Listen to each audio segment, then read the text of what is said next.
అమలాపురానికి ఒక విశేషం. మీ లలిత జ్యువెలరీ అమలాపురానికి వచ్చేసింది. డిసెంబర్ 16న బ్రహ్మాండమైన ప్రారంభోత్సవం. లలిత జ్యువెలరీ. ఇప్పుడు ఎవరికి ఊరికే రావు. చదువు లేదు, డబ్బులు లేవు. పుట్టింది చిన్న గ్రామంలో. కానీ ఒకటి మాత్రం ఉండేది, నాకు నా మీద నమ్మకం. నా చిన్నప్పుడు మా అమ్మ మా నాయన్ని తిడుతుందని చెప్పలేను. ఒక చిన్న డిస్కషన్ ఏం జరుగుతుందంటే, మా అమ్మ ఏమంటుందంటే, పిల్లలకు పెట్టడానికి భోజనం సామాన్లు ఉంటాయి కదా, కిరాణా సామాన్లు అవి లేవు, తీసుకురండి అని చెప్పారు. మా నాయన ఏమన్నారు, నా కాడ ఉంటే నేను తేనా. ఇదంతా నేను చూస్తూనే ఉన్నాను.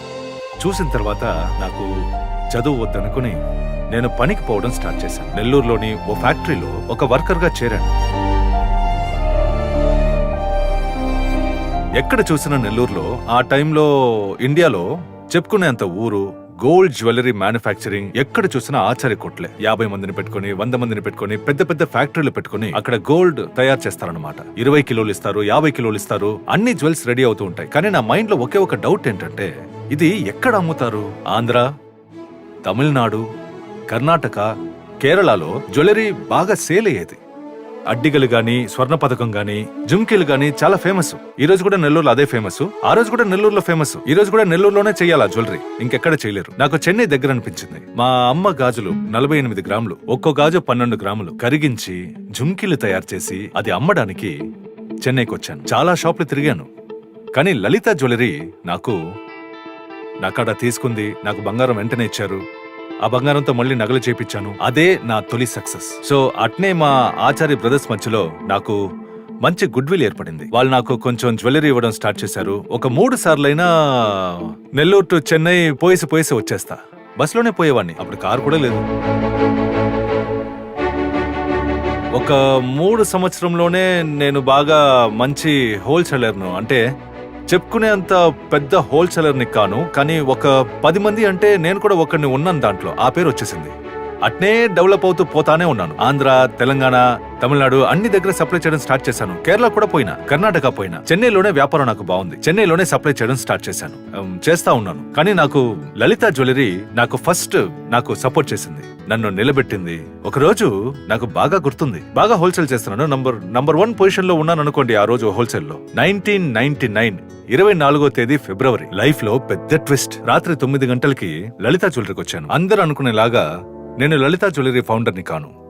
లలిత జ్యువెలరీ ఫౌండర్ అయ్యగారు కందస్వామి. ఆయనే యాక్చువల్ రియల్ లలిత జ్యువెలరీ ఫౌండర్. అయ్యగారు నన్ను నా చేయి పట్టుకుని ఏమన్నారంటే, కిరణ్, నేను సూసైడ్ చేసుకుంటానన్నారు. నేను ఏమైంది అయ్యగారు అని అడిగాను. ఎందుకంత మాట అంటున్నారు అన్నా.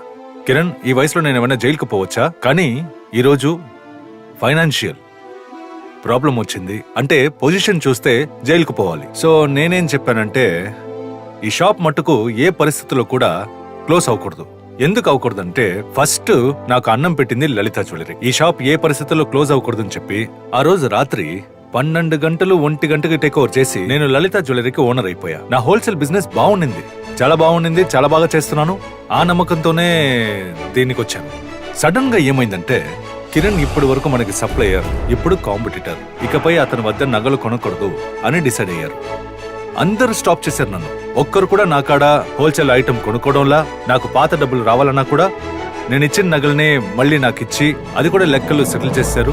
₹1 కూడా నాది ఎవరు తినలేదు. ఒక 2-3 రోజుల తర్వాత టోటల్ హోల్సేల్ బిజినెస్ అవుట్. ఇంకేం చేయాలి, వేరే దారి లేదు. తీసుకునేశాను. మళ్ళీ మొదటికి వచ్చి నిలబడినట్టు ఫీలింగ్. కానీ ఒకటి, నా ఆత్మ నమ్మకం. ఇది చేస్తాను, దీంట్లో కూడా గెలుస్తాను అని చెప్పి బాగా స్ట్రాంగ్ గా డెసిషన్ తీసుకున్నాను. ఓకే, 6 నెలలు అయింది. అప్పుడు నేను రీటైల్ చేసేవాడిని, అంటే లలిత జ్యువెలరీ అప్పుడు రీటైల్. సో నేను కూడా బజార్లో ఏ రేట్ ఉందో అదే అమ్మేవాడిని. ఒక 6 నెలల తర్వాత సడన్ గా ఒక ఆలోచన వచ్చిందండి నైట్. ఏంది, నేను హోల్సేలర్ని కదా, నేను రీటైలర్ని కానే, అప్పుడు నేను కూడా హోల్సేల్ రేట్కే ఇవ్వాలి కదా. ఆ ఆలోచన వచ్చింది. అక్కడి నుంచి డెవలప్మెంట్ ఇంక్రీస్ అయింది.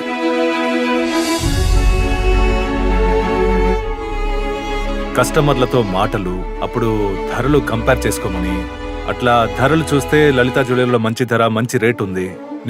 నేను హోల్సేల్ ని రీటైల్ లాగా చేయడం స్టార్ట్ చేశాను. అడ్వర్టైజ్మెంట్ కూడా మీకు తెలుసు, నేనే చెప్తున్నాను, నేనే వస్తున్నాను. నేను ఎవరిని బ్రాండ్ అంబాసిడర్ గా పెట్టలేదు. పెడితే ఆ ఖర్చులు కూడా నేను మీ కాడే తీసుకోవాలి. నేను లలిత జ్యువెలరీ కొనేటప్పుడు గ్రౌండ్ ఫ్లోర్ మాత్రమే ఉండేది. ఫస్ట్ ఫ్లోర్ లో వచ్చేసి చిన్న సిల్వర్ సెక్షన్ ఉండేది. 1, 2, 3. ఇప్పుడు లలిత జ్యువెలరీ వారి 50వ షోరూమ్ నెల్లూరులో ఓపెన్ చేస్తున్నాను. ఎందుకంటే నెల్లూరు నుంచి నేను వచ్చా. 50వ showroom almost 18 to 20,000 crores turn over. లాభం తక్కువ, కానీ అంటే టర్న్ ఓవర్ ఎక్కువ, సేల్స్ ఎక్కువ. రాబోయే రోజుల్లో 100వ షోరూమ్ పెట్టి 50,000 కోట్లు టర్న్ ఓవర్ చేయాలనేది నా లక్ష్యం. మీకు ఇంకో విషయం తెలుసో తెలీదో, మా నాయన కొన్ని సంవత్సరాల వరకు చెప్పులు కూడా వేయలేదు కాళ్ళకి. అంటే మా పరిస్థితి మీకు అర్థమవుతుంది. ఇది ఆ ఫ్యామిలీ నుంచి, అక్కడి నుంచి నేను వచ్చాను. ఇది నా లైఫ్ రియల్ స్టోరీ. జీవితంలో పేదరికం, పోటీ, కొన్ని ఛాలెంజ్లు అన్నీ ఉంటాయి. కానీ ఒకే ఒకటి మీ కాడ ఉండాల్సింది ఏం తెలుసా? మీ మీద మీకు నమ్మకం. ఎంతకెంత స్ట్రాంగ్ గా ఉంటే మీరు 100% గెలుస్తారు. నాకన్నా గొప్ప వాళ్ళు అవుతారు. రిపేర్ అయిన వాచ్ అనుకోండి, 24 గంటల టైం లోపల చూస్తే ఆ టైం కూడా 2 సార్లు కరెక్ట్ టైం చూపిస్తుంది. చెడిపోయిన గడియారం అదే కరెక్ట్ టైం చూపిస్తుందంటే మనం మనుషులం. మనం ఎందుకు గెలవలేము? మనం ఎందుకు విన్ అవ్వలేము? ఆ నమ్మకం మీరు పెట్టుకోండి. మీరు గెలిచేదానికే పుట్టారు, మీరు గెలుస్తారు. నా వల్ల సాధ్యం అంటే మీ వల్ల కూడా సాధ్యమే. Nothing is easy, nothing is impossible. ఈ సమయంలో ఈ విషయం మీతో చెప్పాలనిపించింది.